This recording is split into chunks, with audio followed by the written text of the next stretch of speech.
نحمده ونصلي ونسلم على رسوله الكريم أما بعد فأعوذ بالله من الشيطان الرجيم بسم الله الرحمن الرحيم إن عدة الشهور عند الله 12 شهرا في كتاب الله يوم خلق السماوات والأرض منها 4 حرم ذلك الدين القيم فلا تظلموا فيهن أنفسكم صدق الله العظيم وصدق رسوله النبي الكريم الأمين ونحن على ذلك لمن الشاهدين والشاكرين والحمد لله رب العالمين رب اشرح لي صدري ويسر لي أمري واحلل عقدة من لساني يفقهوا قولي إن الله وملائكته يصلون على النبي يا أيها الذين آمنوا صلوا عليه وسلموا تسليما اللهم صل على سيدنا محمد وعلى آل سيدنا محمد وبارك وسلم وصل عليه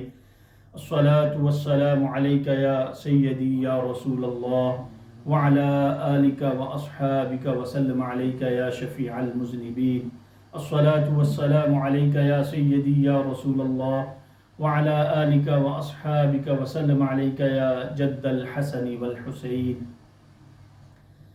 سامعین ذی وقار، اللہ رب العزت کا شکر ہے کہ اس نے جمعۃ المبارک کی یہ نشست ہمیں عطا فرمائی.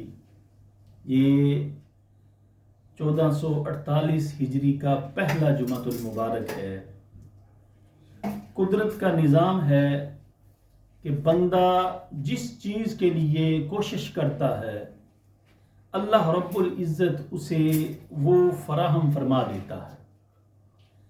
جو شخص دنیا کے لیے کوشش کرتا رہے گا اسے دنیا اللہ رب العزت عطا فرما دیتا ہے، اور جو آخرت کے لیے جد و جہد کرے اس کے لیے اخروی کامیابی کے دروازے کھول دیے جاتے ہیں.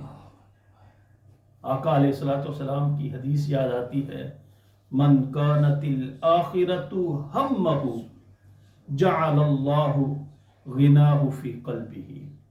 جس شخص کی فکر اور مقصد آخرت ہو، من کانت الآخرۃ ہمہ، جس کی ساری کوشش آخرت ہو، جعل اللہ غناہ فی قلبہ، اللہ رب العزت اس کے دل میں بے نیازی پیدا فرما دیتا ہے.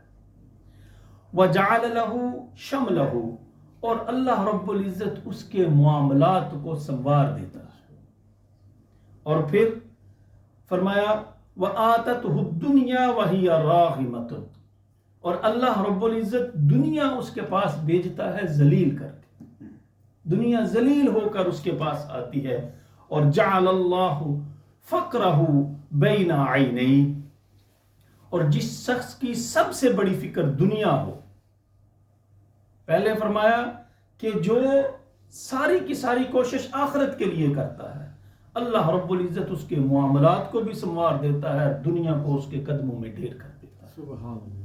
اور جس شخص کی ساری کوشش جو ہے وہ دنیا کے لیے، ومن کانت الدنیا ہمہ، اس کی ساری کوشش دنیا کے لیے ہے، جعل اللہ فقرہ بین عینیہ، دنیا کی اہمیت اس کی آنکھوں میں سب سے زیادہ بڑھ کر ہو جاتی ہے.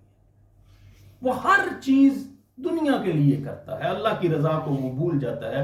وَفَرَّقَ عَلَيْهِ شَمْلَهُ، وہاں تھا کہ اللہ سارے کے سارے معاملات کو سنوار دیتا ہے، یہاں ہے سارے کے سارے معاملات بگڑ کے رہ جاتے ہیں، زمین پہ پاؤں ہی نہیں لگتا اس کا. وَلَمْ يَأْتِهِ مِنَ الدُّنْيَا إِلَّا مَا قُدِّرَ لَهُ، اللہ اسے جو اس کا حصہ ہوتا ہے بس وہی، ایسے نہیں وہ زندہ رہنے کے لیے جو چیز ضروری ہے اللہ اسے وہ عطا فرماتا ہے، اس کے علاوہ کچھ نہیں عطا فرماتا اسے. اور خالق کائنات نے قرآن کریم میں ارشاد فرمایا کہ دنیا کے طلبگاروں کا تذکرہ کر کے اللہ رب العزت نے فرمایا کُلًا نُمِدُّ هَؤُلَاءِ وَهَؤُلَاءِ مِنْ عَطَاءِ رَبِّكَ وَمَا كَانَ عَطَاءُ رَبِّكَ مَحْظُورًا. فرمایا دنیا کے طلبگار ہوں یا آخرت کے طلبگار ہوں، اللہ رب العزت کی عطا اللہ ہر کسی کو نوازتا ہے، لیکن لینے والے کو اپنے ظرف کے مطابق ملتا ہے. اس کی مثال یوں لے لیجئے، غالباً یہ مثال قرآن میں بھی ہے. بارش جب ہوتی ہے تو وہ یکساں ساری زمین پہ ہوتی ہے، بنجر زمین پہ بھی ہوتی ہے، زرخیز زمین پہ بھی ہوتی ہے۔ اب زرخیز زمین کا ظرف یہ ہے کہ وہ پودے کو اگاتی ہے، اب اس میں ہریالی آ جاتی ہے۔ اور جو بنجر زمین ہے، جس کا دل بنجر ہے، وہ جتنا مرضی پانی اللہ جتنی مرضی عطا کرتا جائے، وہ بنجر کا بنجر ہی رہے گا۔ اور پھر اللہ نے بڑی خوبصورت مثال آگے بات، انظر کیف فضلنا بعضهم على، وہ جیسے نے کہا نا، جو دنیا کے لیے کوشش کرتا ہے اللہ اسے دنیا دے دیتا ہے، اور جو آخرت کے لیے کوشش کرتا ہے اللہ معاملات کو بھی سنوارتا ہے اور درجات کو بھی بلند کرتا ہے۔ فرمایا انظر کیف فضلنا بعضهم على بعض، دیکھو تو صحیح ذرا ان کی طرف، کچھ لوگوں پہ میں نے فضیلت عطا کر رکھی ہے۔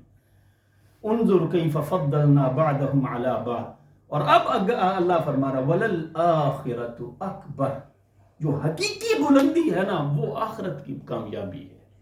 درجات وَأَكْبَرُ تَفْضِيلًا، فضیلت کے اعتبار سے بھی، کامیابی کے بھی اعتبار سے بھی، اگر کسی کا مقام و مرتبہ ہے تو وہ اس انسان کا ہے کہ جس کو آخرت میں کامیابی مل گئی۔ وہ حدیث شریف میں یہ بھی آتا ہے نا کہ تمہاری نظر میں بعض اوقات ایسے لوگ ہوتے ہیں جن کو تم حقارت کی نگاہ سے دیکھتے ہو، لیکن اللہ کے نزدیک ان کا بہت بڑا مقام ہوتا ہے۔ اور پھر یہ بھی ایک واضح حقیقت ہے کہ انسان جس چیز کی خواہش کرتا ہے اس کے حصول کے لیے وہ موقع تلاش کرتا ہے، اور جو دنیا چاہتا ہے وہ دنیا جمع کرنے کے ذرائع ڈھونڈتا ہے، اور جو آخرت چاہتا ہے وہ آخرت سنوارنے کے ذرائع ڈھونڈتا ہے۔ جیسے کبھی کبھی ہم کسی کو جلا جس کو سمجھتے ہیں، وہ یہی تلاش میں لگا رہتا ہے کس محفل میں، کس مسجد میں کون سی محفل ہو رہی ہے، میں اس میں جا کے شریک کروں، کہاں پہ دعوت و تبلیغ کا کوئی کام ہو رہا ہے میں اس میں شرکت کروں۔ تو فرمایا جو دنیا کا طلبگار ہوتا ہے وہ سارا صبح سے لے کر شام تک یہی ذرائع تلاش کرنے کی کوشش کرتا ہے کہ میں کس طرح اپنے مال کو اکٹھا کر سکوں۔ اللہ رب العزت نے روز اول سے ہی یہ جو ماہ مکرم ہے اس کو عزت اور حرمت والا بنایا ہے، اور اس ماہ مبارک میں انبیاء کرام کے متعدد اور عظیم واقعات رونما ہوئے ہیں، اور پھر نبی آخر الزمان صلی اللہ علیہ وآلہ وسلم اور صحابہ کرام اہل بیت رضوان اللہ تعالی علیہم اجمعین کے بھی کئی ایسے واقعات ہیں جو اس امت کے لیے ہدایت اور رہنمائی کا ذریعہ ہے۔ ان سارے امور کو پیش نظر رکھتے ہوئے آج کی اس مختصر سی نشست میں اسی محرم الحرام کی حرمت کے حوالے سے ایک دو چند گزارشات ہم پیش کرنے کی کوشش کریں گے۔ یہ بات ایک واضح حقیقت ہے کہ عزت و عظمت والی چیز وہی ہے، عزت وہی ہے جسے اللہ رب العزت عطا فرماتا ہے۔ باری تعالیٰ جس چیز کو شرف اور تکریم سے نوازے اس کی تعظیم و توقیر تمام بندوں پہ لازم آ جاتی ہے۔ وَرَبُّكَ يَخْلُقُ مَا يَشَاءُ، فرمایا تمہارا رب جسے چاہتا ہے پیدا فرماتا ہے۔ وَيَخْتَارُ مَا كَانَ لَهُمُ الْخِيَارَةُ، اور بندوں میں جسے چاہتا ہے وہ اسے چن لیتا ہے۔ سبحان اللہ وتعالی عما یشرکون، اللہ کے ساتھ اگر تم کسی کو شریک ٹھہراتے ہو تو یاد رکھو وہ ان سب چیزوں سے پاک ہے۔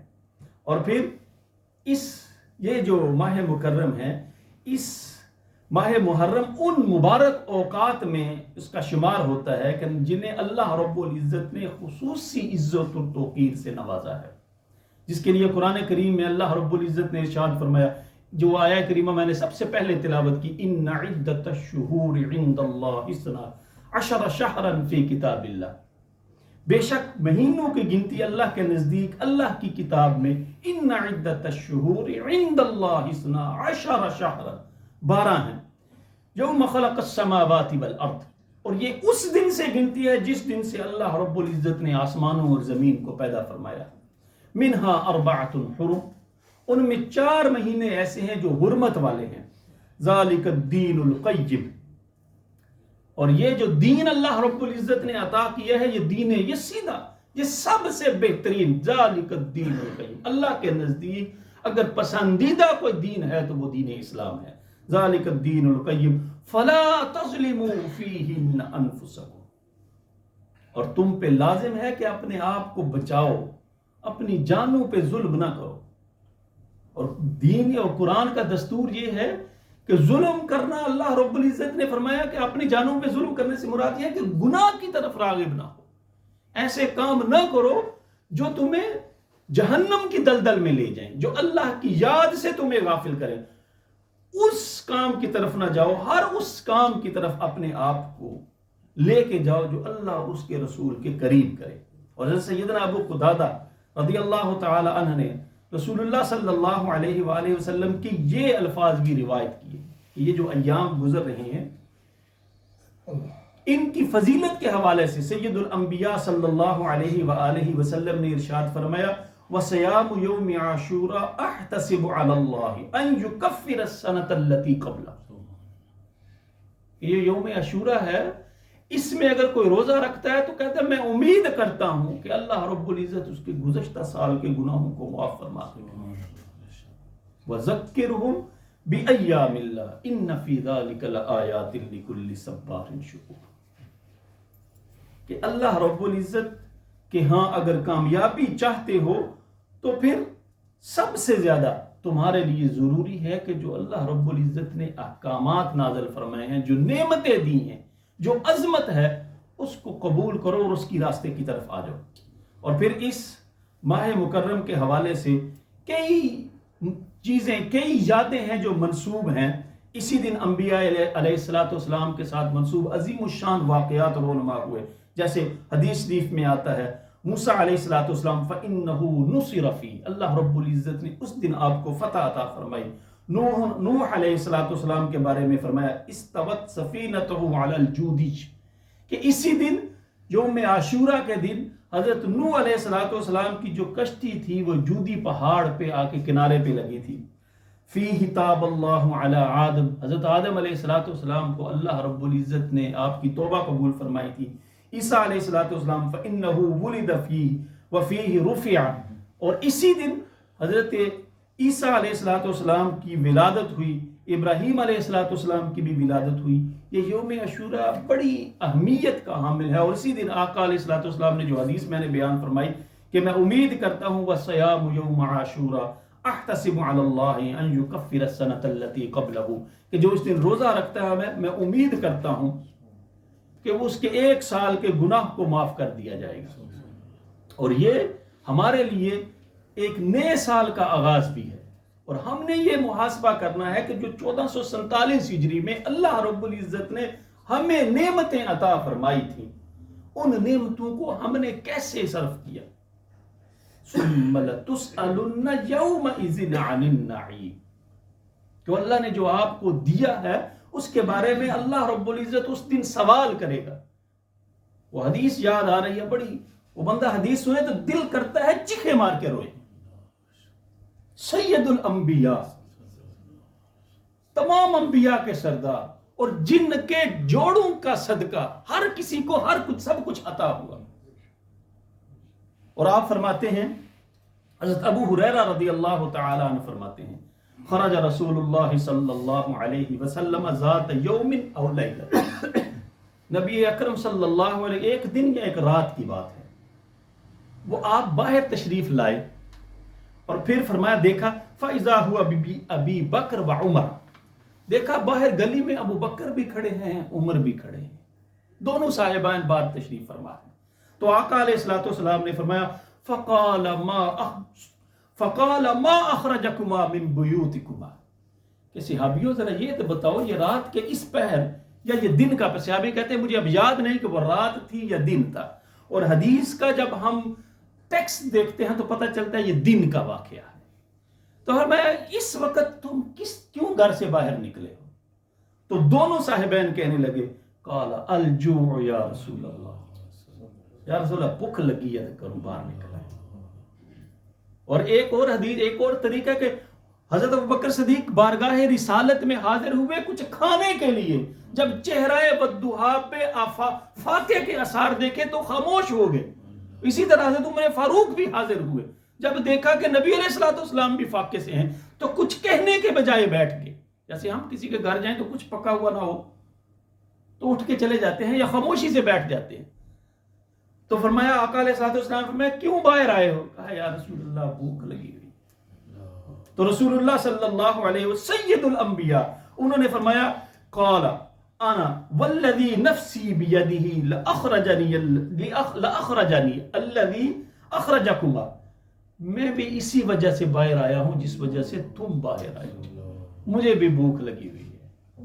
تو اب صحابہ آقا علیہ السلام نے فرمایا قوموا فقاموا، آقا علیہ السلام چلو پھر چلیے، صحابی بھی آپ کے ساتھ، دونوں ابو بکر و عمر دونوں آپ کے ساتھ چلنا شروع ہو گئے۔ اور آقا علیہ السلام فاتا رجلا من الانصار، ایک انصاری کے باغ میں آپ تشریف لے گئے۔